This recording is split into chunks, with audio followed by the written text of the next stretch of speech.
Coming up next, Book TV presents Afterwards, an hour-long program where we invite guest hosts to interview authors. This week, Boston University religion professor Stephen Prothero discusses his book on world religions entitled God is Not One, the 8 rival religions that run the world and why their differences matter. The best-selling author of Religious Literacy presents why he believes each religious tradition has its own path to a distinct God, and that trying to blur the differences between religions may heighten political discord and hamper international relations. He explores the topic with Sally Quinn, co-creator of the Washington Post feature On Faith. Hi, I'm Sally Quinn from the Washington Post On Faith. Welcome to Afterwards, Book TV. We've got Stephen Prothero here, who is probably the best religion scholar in the country. You probably know about his recent book, Religious Literacy, and now he has another book called God is Not One. And we're going to talk about that book today, and we've got a lot to talk about because he writes about most of the world's major religions.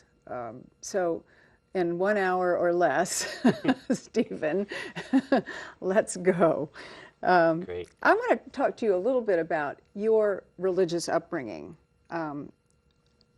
What is your faith? What was your faith? And has it changed? I was raised Episcopalian, a liberal Episcopalian home in New England on Cape Cod, where I still live.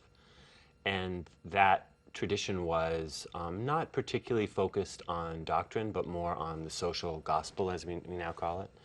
My mother was involved in the outreach committee at church, and I was every week churchgoer and served as an acolyte. And I actually was on the vestry of my church, which is the sort of the ruling junta of the Episcopal Church, when I was 16 years old. So it was an important part of my upbringing when I was a kid. Did you believe in God?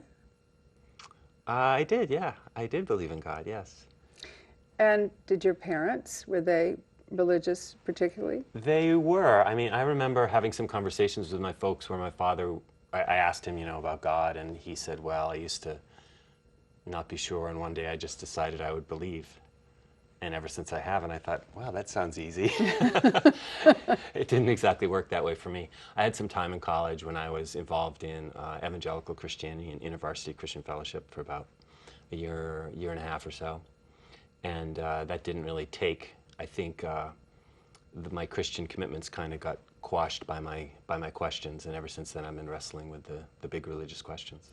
So how did you get into becoming a religion professor?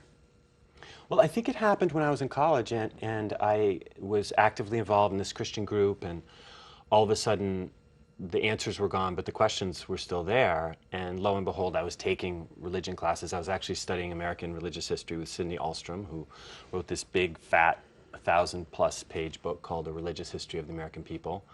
And I was attracted to the subject, and I loved the idea of being able to think and talk and write about religion without there being some expectation that you had the answers, or that you were in a group that was sort of promulgating a particular point of view. And from that point on, really, I guess my junior year of college, I've really been fairly well preoccupied with religious questions. What is it about religion that enthralls you so much, the subject, the topic? I think religious traditions ask the big questions. They ask the great questions. We have kind of banal questions we can wrestle with in America, like, where can I find, my iPod the cheapest, or, do these pants look good on me, or how does this dress, fall on my body? But the religions ask these, big questions like, who am I? Do I have a soul? What's my purpose in life? Is there a God? Is there evil? All these great kinds of questions that, at least for me, were enthralling in college, and I guess I haven't grown up and out of them like proper adults are supposed to be, so I continue to wrestle with them. You used the word wrestle now twice. When you say wrestle, what are you talking about? Well, I think I'm borrowing from Judaism there. There is this idea in Judaism that the name Israel itself refers to wrestling with God, and that tradition has this idea that there's these big questions, and they don't really necessarily have answers. The goal isn't necessarily to find the answers. The goal is to struggle with them and see, well, on the one hand, on the other hand. I think I talk in the book about how Judaism has this idea of arguing on behalf of God and arguing to win. And I think what you see so much on television, especially, but also on talk radio, is, arguing to win, where the goal is kind of ego gratification and my team, beats your team. But in the rabbinic tradition in Judaism, there's this idea of arguing on behalf of God. And, okay, this is my thought, but what's your thought, and how can we get to a more advanced place? And I think about that as a kind of intellectual wrestling. And I think I do use that word a fair amount. And the other word I use is conversation. I think that the religions are conversations. And to study them and learn about them is to equip yourself to enter into a great multi-millennial conversation, whether that's about Jesus or Allah or the Buddha. What does religion mean? Well, that's the question that religious studies people can't answer.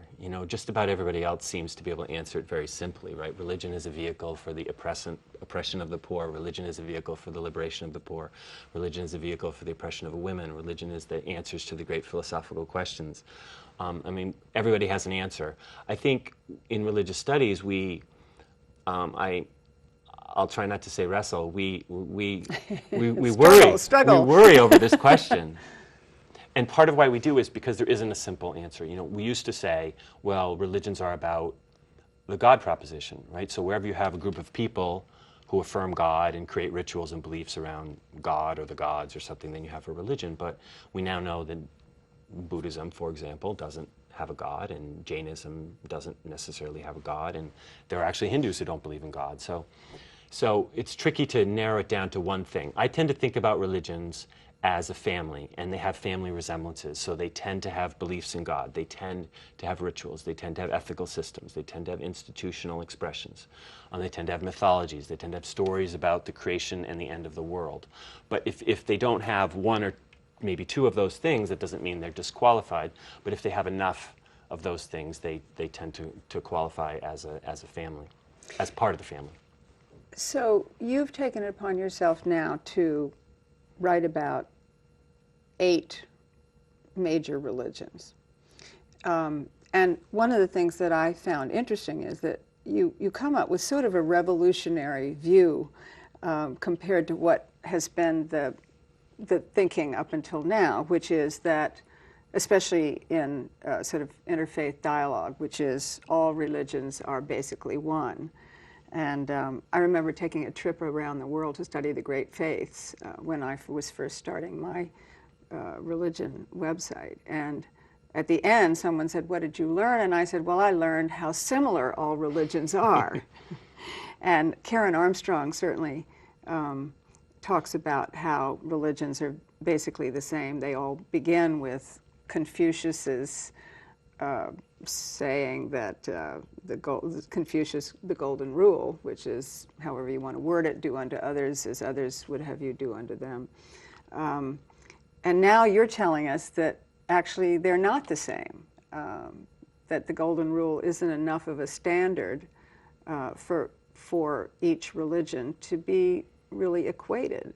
So, I mean, this is a whole new point of view. First of all, I'd like to know, how has that point of view been received by your colleagues, and how did you come up with this point of view? Right, well, I think the main point of the book is that religion is incredibly important, and it's horribly misunderstood. And the reason it's horribly misunderstood is because we tend to come at it through a kind of ideological or theological perspective. And all of those perspectives are sort of blinding us to the reality. And one we know well is the conservative neocon clash of civilizations idea, where there's one true religion, it's probably Christianity, and all the other ones are false. And the goal of investigating the religions is to show how different they are, and to stress the dissimilarities of, say, Islam, which is bad, from Christianity, which is good. I don't think that helps us. Similarly, I don't think it helps us to say all the religions are basically the same. They're different paths up the same mountain. This is what we hear on the liberal side from multiculturalists and so-called perennialists. Like the people leading your tour, that religions are basically the same. Of course they have differences, right? Of course, you know, the Trinity isn't affirmed by Muslims, and of course Christians don't go on the Hajj to Mecca, but those are inessential. Those don't really matter.